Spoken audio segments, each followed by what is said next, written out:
everyone. Welcome to today's episode of the Boardroom Brain Podcast. I'm your host, Dr. Lauren Cook. We have a fantastic guest joining us on the show today. I can't wait for you to get to hear her and meet her. Let me introduce to you today Dena Patton. She is a third-generation Phoenician. However, she founded Dena Patton Coaching and Training Company 22 years ago while living in New York City. She's an elite coach who has worked with thousands of purpose-driven companies and world-changing leaders around the globe to help them build great companies that break records with their revenues and their impact.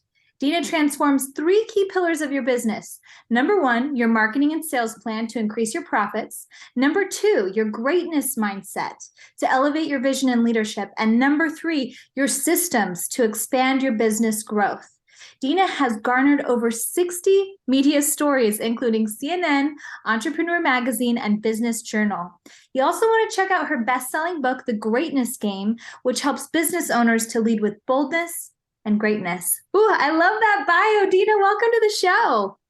Thank you. Thank you for having me. Oh, I love it. We're both kind of West Coasters. Yes. So, I'm so thrilled to have you on today. One thing we love kicking our show off, I love to read. We've got the Brain Health Book Club. I'm always wanting to learn more. What is something you're reading these days or something you've read recently that inspired you? Good question. We're always reading, right? the journey of learning as a leader and entrepreneur never ends. But I am reading The Successful Speaker, Grant Baldwin. And that is, I've been a speaker for 10 years, but coming out of COVID, the space of speaking at events, podcasts, your own events, it's changed since pre-COVID. And so I'm just really refining who I am as a speaker. In this book, it's fantastic. Anybody who wants, has a message and wants to get on stages, I encourage you, not just this book, but so many others. Like, it really is a game of you understanding who you are and your message and how you want to impact people. But it is also a business. There's bookers and there's a lot at stake at being a speaker. So that's the book that I'm reading right now. And hopefully one of my goals this year is to complete my TED Talk. So that's what it's helping me with. Yes, I love that. Oh, that's amazing. Oh, we can't wait for that. I'm a speaker too. I think I've been speaking about 10 years as well. The industry has changed so much. Yes. I think my favorite speaking book to add on to yours is The Referable Speaker. I don't know if you've read that one, but that's another great one for folks to add to the list because honestly, we all do speaking, whether you're a keynote speaker like we are, or you're speaking in a meeting at work, it's something we can all use. So, I love that. We will add that to the show notes for folks. Okay. I am kind of low-key obsessed with this three-pillar business model you have. The one that stood out to me the most was the mindset piece. Not shocking, being a psychologist, but I know you help folks so much with their mindset. And I'd love for you to share some of your wisdom on that when you see people maybe get caught in what you call this smallness mindset in their careers and how we can break out of that. What comes to mind to you with that? Yes. Well, mindset is, as you know, just so important to our leadership, our success, our effectiveness, and our revenue. And really, any result you want in your life or your business depends on your mindset, right? Show me your mindset and I'll show you the results you're going to get from it. So mindset is something I have been obsessed with for about 15 years. And I started really diving in and researching and observing and really understanding why is one founder, one CEO, one leader more successful than the other, especially when it's in the same environment, right?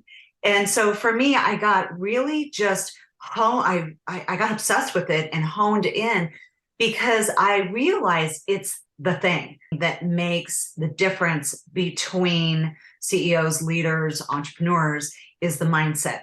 So I like to make things that are very complex, very big into things that are simple and easier to understand.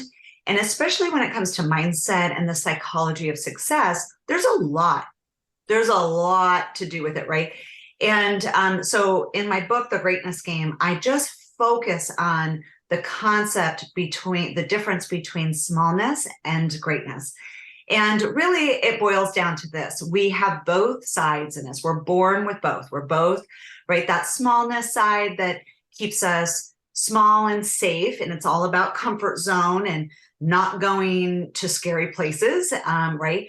And then our greatness that knows our highest potential, that keeps calling us to do big things and big dreams. And we toggle in between, but if you don't understand the psychology of what's going on, is, we want that big dream. We want to take our business and scale it and make a huge impact and make a lot of money and whatever your goals are. But it gets very uncomfortable. It gets very uncomfortable in the greatness game. And see, here's the difference, is the people that step out of their smallness, that comfort zone, and they start thinking and acting and doing decisions from that greatness place, it gets uncomfortable real quick. I feel that.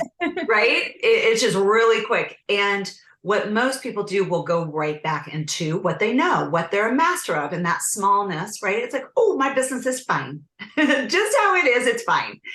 And they live in that for a while. And then they're like, no, but I have a big dream. I have this big, right, thing that I want to do. And they step out again, and it gets really uncomfortable, and they go back to smallness. Here's the invitation. Stay where it's uncomfortable. Right? It's that phrase, be comfortable in the uncomfortable, right? Get comfortable in the uncomfortable. So it's how the game becomes, how can I get comfortable being really uncomfortable and staying out here and playing greatness games, bold, courageous leadership in my business when it's really uncomfortable, and not run back to that smallness, the safety of the smallness. So that's the concept, is creating those greatness games, having the courage to step out, but staying out there and getting just really comfortable with being uncomfortable. Oh, I love that. We call that distress tolerance skills. Yes. A little therapy speak to it. Yeah, that is so true. I feel that. Get comfortable being uncomfortable. And I love how you said too, like, you will want to revert back to that smallness space. Keep pushing in, keep leaning into it. We have a lot of people on this show who listen in 20s, 30s, and I find part of that smallness mindset is being really worried of how people will judge you, including those people from high school or college that you don't even talk to anymore, but that people are going to judge you. Who do you think you are? Are being very worried that people will perceive you as cocky and things like that. What advice do you have for somebody who might be struggling with that smallness mindset in particular? Well, I think that's a really big one. So you bring up not just in your 20s and 30s, the idea of being judged, and the idea of comparing, especially in social media. You see everyone and they see you. So here is a little phrase that has helped me, has helped a lot of my clients, and that is this: every master was once a disaster. Oh, yes. So when you start to leave your smallness games and you start to stretch and you start to say, you know what, I'm going to start to play these greatness games, and then the uncomfortable feelings come in, right? And part of that being uncomfortable is what you're talking to, is I feel really vulnerable. I feel everyone watching me. Oh my gosh, I feel like a little bit of a disaster. Here's the thing, that tolerance of failing forward. If you don't build that tolerance of okay, I'm going to do my best and I'm going to fail forward, and then I'm going to fail forward, and then I'm going to get it a little bit more, and then I'm going to get it, and then boom, I'm going to master it, right? If you don't have that, the second something looks like you're failing or tripping, you run back to safety. It's just our DNA. We run back to that safety, that smallness. What we're saying is stay out. I know it feels vulnerable, it feels scary, but building the muscle to be vulnerable and say, you know what, I am going to be judged out there. But I'm going to promise myself to fail forward, and I'm going to learn, and I'm going to know better and do better, know better, do better. And that is the journey of the master, right? The master, you're mastering this new level of revenue in, maybe you're going from 1 million to 2 million or 500,000 and hitting your first million. You might be going from 20 million and now you have your eyes on 50 million.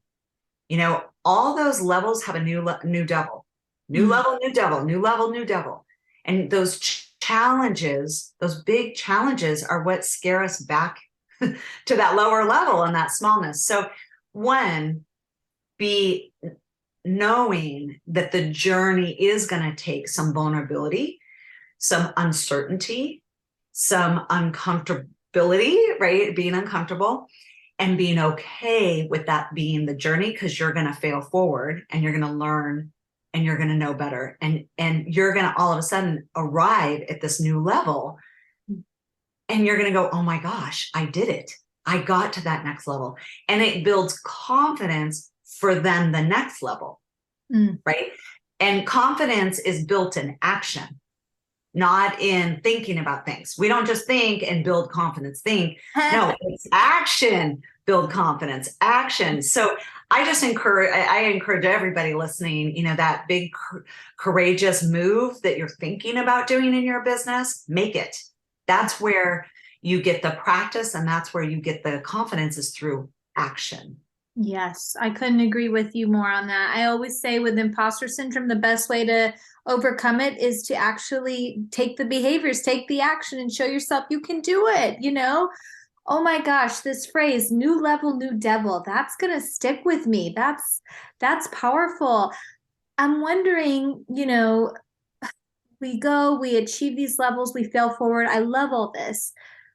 What do we do though when it feels endless? We keep pushing ourselves and then we get to this place of burnout. Or if you're like me, maybe you get to a place where it's 9 at night and you're like, I feel guilty resting. Or I'll ask my husband, is it okay I'm done working for the day? And it's like, what the heck? I do not need to ask for permission to take at 9 o'clock in the day. That's ridiculous.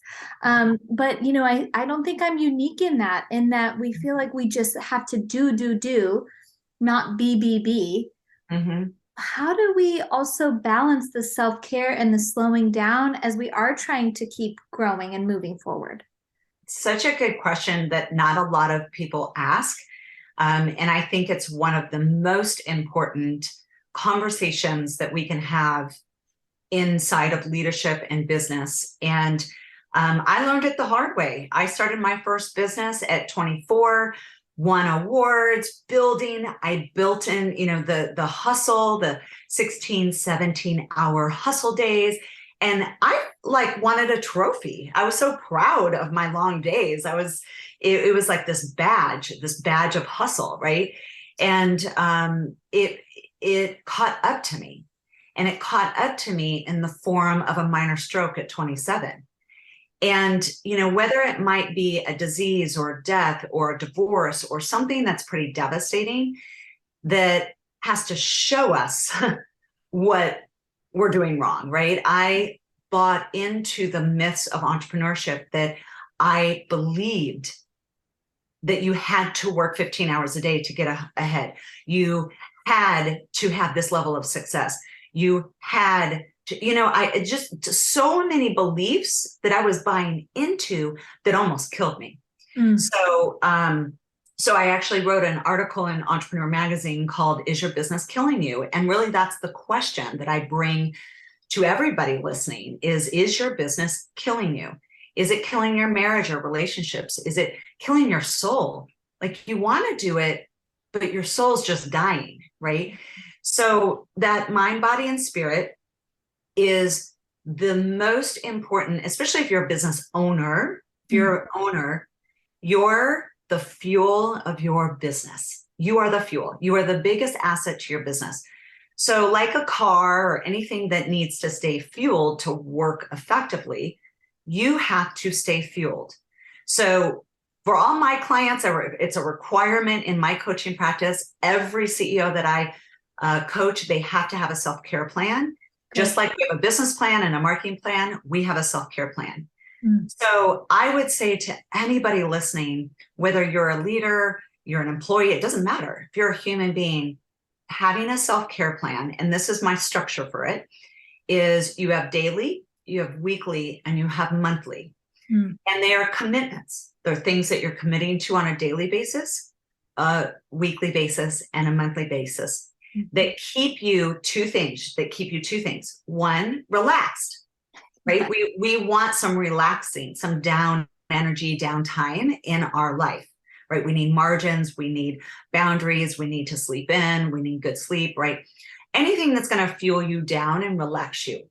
But the second thing is just as important, and that is refueling. So identifying like live music for me is a big refueling. I love, man, when I see live music, it fuels my creativity and my innovation. I always get brilliant ideas, right? So some people it's golf.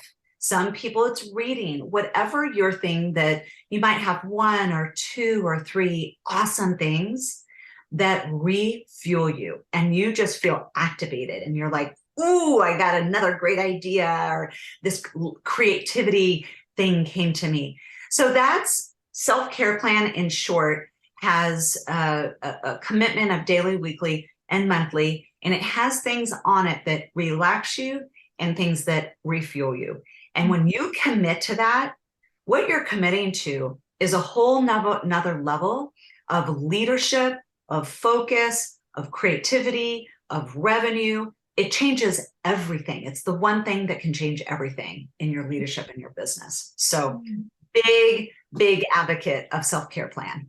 I'm right there with you. It is so, so important. And, I think self-care helps us look at our success in a different way. I'm almost 32 now. And, I think so much of my success in my mind has been defined as like, all right, the next academic achievement, this many followers. I'm making a gag face there. Get this amount of money, all these different things. You get to these things, sometimes it's a bucket with a hole in it. It's not necessarily fulfilling. It can be, but I think we really have to look at our values and realize it's not just about the achievement piece. The self-care, the value may be having quality time with your family and your friends, things that you can't check a box off with. Yes. And I wonder if you see that in your practice with clients too, that maybe we're starting to redefine success, that it's not just about the bottom line we're making or the title that you get, that kind of thing. Yes, absolutely. And I think, I've been now an entrepreneur for almost 26 years, and it has changed. I think the narrative of entrepreneurship, although there's still an undertone of hustle, which I think will never go away, but I think today's entrepreneur and leader are so much more mindful of what they want. And the measures of success aren't just the money or that top right title or this thing that used to be, but really looking at your measures, right? One of my measures, I don't want to build my business, but not ever be there for my daughter. I wanted a business where I was volunteering in her sports and in her classrooms. I didn't want to look back on her childhood and go, wow, I was never there. Oh, I produced a lot of money and we went on trips. I mean, that's a positive, right? But the magic word is and. I love the word and, because I want the money and the trips, right? And what the beautiful things that money creates. But especially if you're a mother or a father or in relationship with someone, they need your time. They need you present, right? And I was just talking to a client about this very thing. He's killing it in revenue. Doubled his business in the last year. I mean, just wonderful in revenue. And here's the pride moment. After 30 years in this business, he is fulfilling on his values, like he's never done before, because he didn't have measures around his values, like what that actually looks like. So, what you measure your business by is revenue's one, but you have to have other measures that tell you that you're succeeding in other ways than just revenue. Yes, yes. And, finding that support to help you do that, somebody like Dena right here with coaching to help hold that accountability, because the time just goes by and it's so easy, I think, to look back and be like, oh my gosh, like, how did I miss this? It can be really hard to be intentional because you can't see the forest for the trees when you're up that close in it. I feel that so intimately. I'm getting ready to be a mom for the first time. I'm due June 1st, so we're getting ready for it. And I have my first, traditionally published book coming out this fall. And I'm like, oh my gosh, like, how is that all going to work? But I have to have hope, that there's a way that you can have both. It is the and. It's going to be messy. I need to ask for help in that, but it can be the and. So I particularly resonated with sharing that. Yes. And I started on a health journey, next level, coming out of COVID last summer. I was looking just at, I'm turning 50 and I wanted another level. I was like, I'm going to turn 50 really strong. I wanted to be strong and fit. And coming out of COVID, I did not feel strong and fit. And, I said, how? I mean, we go to the place of like, how could this happen? Getting in shape and strong and transforming eating when you're already so busy, right? But don't look at it like how. Look at it as how can I make this happen? Who do I need to, solicit? Right? Mm-hmm. I have a nutrition coach. I have a fitness coach. Without them, I wouldn't have hit my goals. Right? So whether it's an accountability partner, it's a coach, it's a best friend, it's someone in your business, you buddy up. Accountability is key. I would have never hit my fitness goals in that 6 months without amazing support. And sometimes I was doing things between clients. I only had 45 minutes between a client. And I was like, instead of listening to the smallness that said, oh, you can't work out in that time, you'll never be able to do that, I go, what can I do? What can I do in 20 or 30 minutes? I know tons of workouts that I can do, kill it in 20 or 30 minutes, right?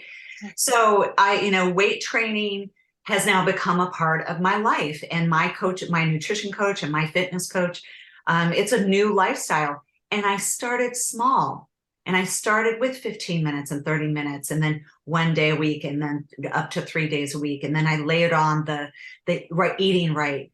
But part of being a leader and being an entrepreneur and being a mom and all these roles that start to add up, right? The layers start to add. It's more and more important that you get a grip on your self-care. Yes. Your body needs sleep. I have no negotiation around 8 hours of sleep. If you saw my schedule, what I produce in a day, the amount of clients and speaking engagements and facilitations and podcasts, you would think, oh God, you sleep for 3 hours. I sleep 8 hours. I don't negotiate around it. And that's how you have to get around your self-care. I'm not negotiating with this anymore. I am going to get my health back, or my sleep back, or whatever it is that you need to be your greatest self. Yes, yes. It's a non-negotiable, absolute priority. And I love this piece that you're sharing too about investing in yourself. I think it's a smallness mindset too, to be like, no, I can do this on my own. No, hire the people who can hold you accountable, who have that expertise, whether it's a fitness coach, a career coach, whatever it is. Your other two pieces of these pillars, this marketing sales plan piece, and also this systems piece, speak a little bit to me about investing in these other things to help you grow, because I see a lot of entrepreneurs and people in the corporate space who are trying to do it all, and they are drowning as a result of it. So how can you utilize other sources of support to help take you to that next level? Yeah. So when I started coaching about 20 years ago, I was doing a lot more than these three. And, over the years, I think we all, refine ourselves and refine our services and get good at certain things and want to let go, and through the years, I really love these three. It's where I thrive. It's where I'm most effective. But also, it's the three when you're talking about building a business, it really is these three that make the stool, right? That and if you're missing one of these legs, you're gonna topple over, right? So the sales and marketing, that's your revenue game. And if you're not building revenue, you're building a hobby. You better understand your marketing and who you are serving and solving problems for and getting out in front of them on a consistent basis. That marketing game takes consistency and systems, right? And sales is separate. Marketing is an attraction conversation and sales is a conversion conversation. Sales is how are you actually, how are they buying from you, right? Whether you're selling products or services, that those steps and the clarity of how to buy from you. And just like McDonald's, we all have to be consistent. If you are just winging it, you're probably exhausted. Yes. You got to have a way you market, in a way you sell, in a way you pay your bills, in a way that there's ways that you do your business, and those become your systems. This is how we pay our bills. This is how we invoice our clients, right? So it's really marketing and sales is all about building revenue and being clear in that game that you are playing. And whether, again, you have $100,000 sales goal or a $10 million or $50 million sales goal, that sales system has got to be well-oiled and it's got to be consistent. So that's one, is the revenue. And then the mindset and leadership is our business is only as good as our mindset.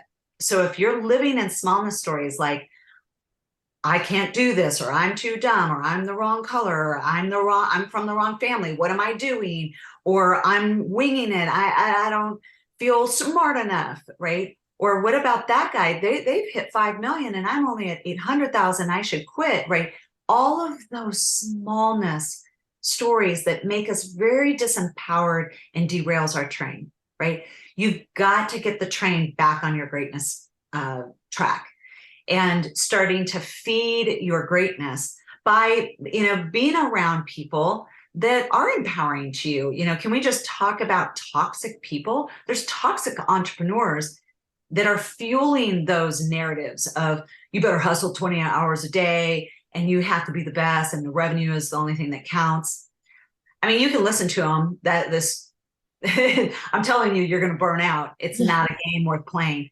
But surround yourself with people who their relationships matter, their values matter, their revenue matters, their team and how they're leading their team.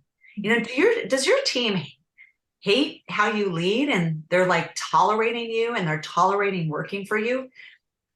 It's not probably a great business environment that you're creating. You got to course correct that, and you can course correct that.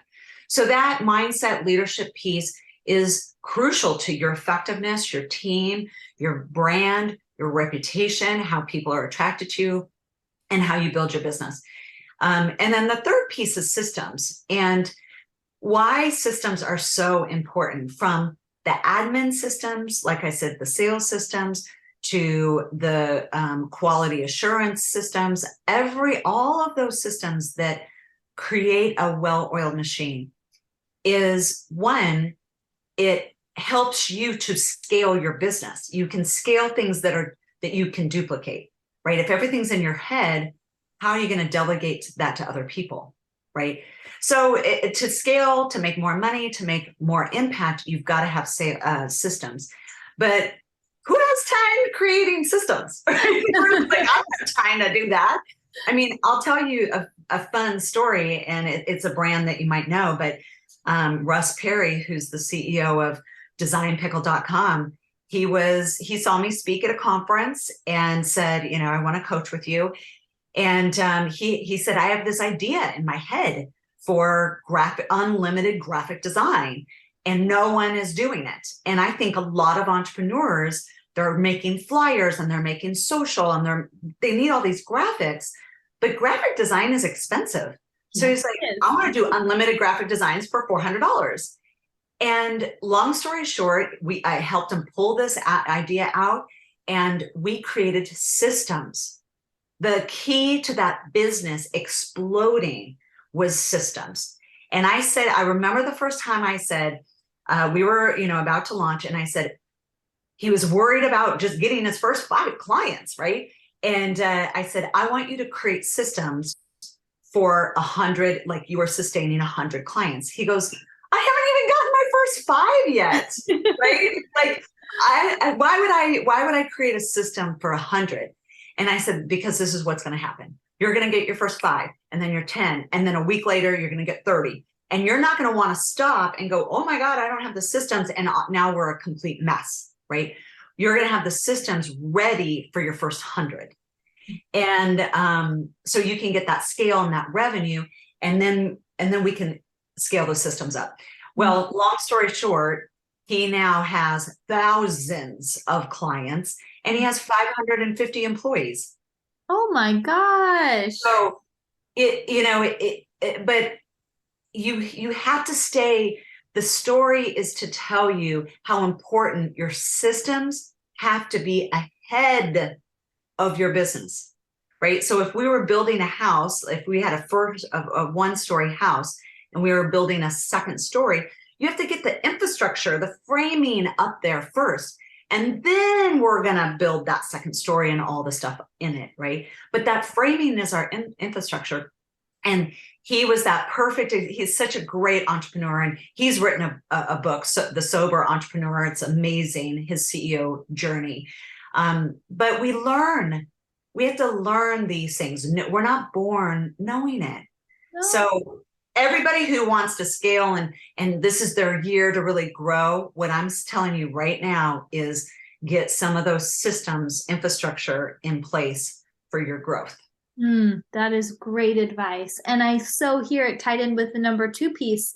I heard that smallness mindset coming out. I'm just trying to get my 5 clients. And you said, no, greatness mindset, 100 and more, So I love that.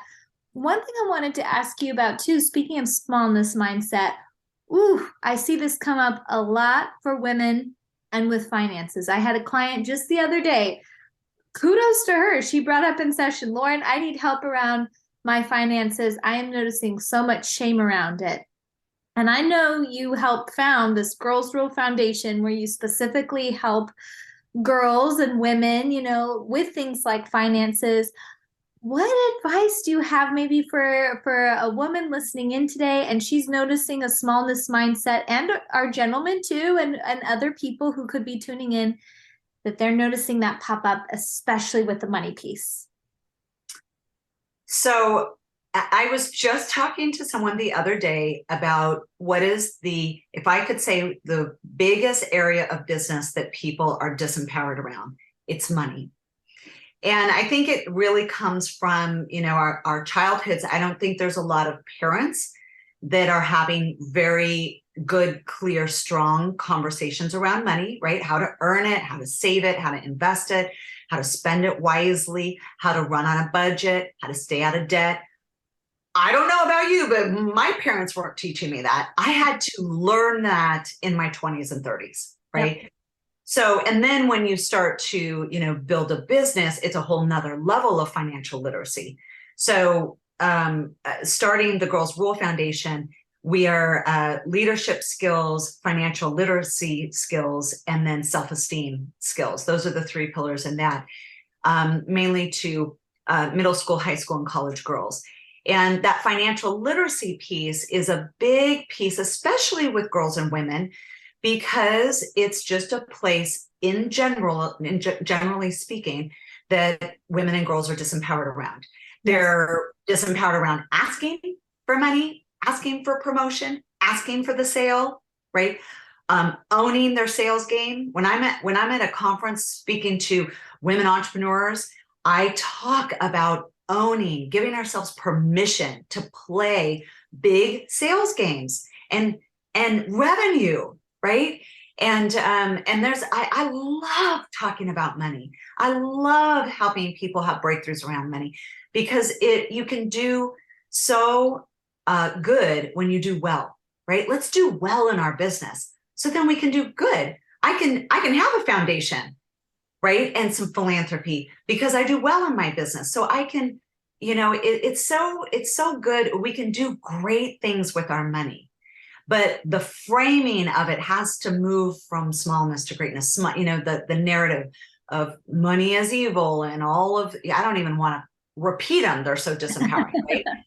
Yes. Money can be great. You can build jobs. We need great jobs, great leaders who are building great companies and offering great jobs and great workplaces. How you do that is because you're killing it in your revenue. You can hire more people. So we need jobs, right? It creates that. It creates amazing ministry and philanthropy things. Whatever is moving your heart, whether it's ministry stuff with your church or philanthropy, the cause that moves you, you can start to give time, money, energy to it. Why? Because your business is a well-oiled machine and you're killing it. And now you can take one of my clients, one of my my proudest moments is when my clients can say, I can start playing a philanthropy game that I'm proud of. Yeah. It's so exciting when someone says, I can write a $50,000 check or a $5,000 check or 500. It doesn't matter what it is. But like, here's the cause. It moves my heart. I'm starting to give to them on a regular basis. How proud of a moment is that for you? And so that's one of the, as a coach and someone who I want to inspire you. You don't just make an impact with your team, of course, and your clients, of course, but the bigger picture of you, who you are in your community, your state, your country. I've spoke all over the country for Girls Rule, representing and advocating for girls and helping girls, own their leadership and getting more girls into leadership. I had no idea 20 years ago I was going to do that, but I really honed in on that cause and owned it. And I'm leaning into that, right? So I encourage people to do that is think about a cause that really moves your heart, breaks your heart. You want to do something about it. And start with $100 check. If you're not making a ton, start with time instead of money, and then move to money, right?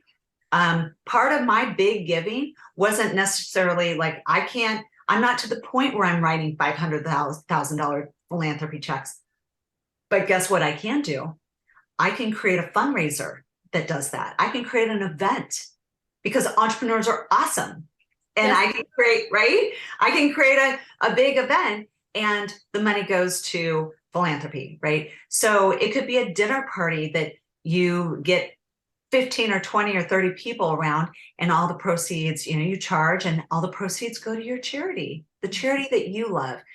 So I don't want to go off on that, but I just think it brings meaning. It breaks that hustle mentality of like everything's about money and everything's about business and comparing yourself. Let's start creating new measures of impact. And that's one of them is go and find a cause that you love. Ooh, that hits so home. I love that. And it helps us break too out of that scarcity mindset. I think when we're in that small space, we're so protective over every dollar, and it's not that it comes from a selfish place, but we're just so afraid to expand out and be so generous, even though that generosity, talk about a way to feel happiness. That's the way to do it, So, I think that's going to really inspire people today.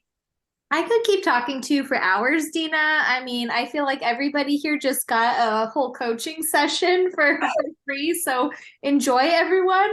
I might be hitting you up for some coaching myself as I enter this new season. one question we always end our show on for our guests, and it's probably my favorite question to ask. Dena, what do you hope your legacy will be? Oh gosh. I want my legacy to be hundreds of thousands of people who stepped into their purpose and their greatest self because some little thing I did or said, it was my book, it was, they saw me speak, you know, a little ounce of me out there. That is really my highest self, is my highest calling, is helping people find that purpose and their greatest self and being courageous to say yes to it. Mm, I hear the greatness mindset coming through in that so much. It's not the, I hope I impact one life, which is, it's great, don't get me wrong. No, hundreds of thousands of people. Yes, greatness mindset. And I have no doubt you've already done that, if not well on your way to doing that. You certainly did it in my life today. So, Dena, thank you for pouring so much wisdom into this space. I know this conversation is just going to be, I think, transformative for people today. So, thank you for sharing your wisdom. Tell us, where can we get in touch with you if people want to keep learning from you and connect with you? Absolutely. So my website is the easiest way, Dena, Dena, Patton, Patton, .com. And you know what? If you are struggling with any of this in your business, right on my website, just schedule a call. Let's chat more about it. My book's on my website. You know, everything's on my website. I make it really easy, DenaPatton.com. Perfect. DenaPatton.com. I sent you a LinkedIn request too, so you're on LinkedIn as well, sharing your wisdom there. Dena, what a gift to have you on the show today. Thank you so much for coming on. Thank you. Thank you for having me.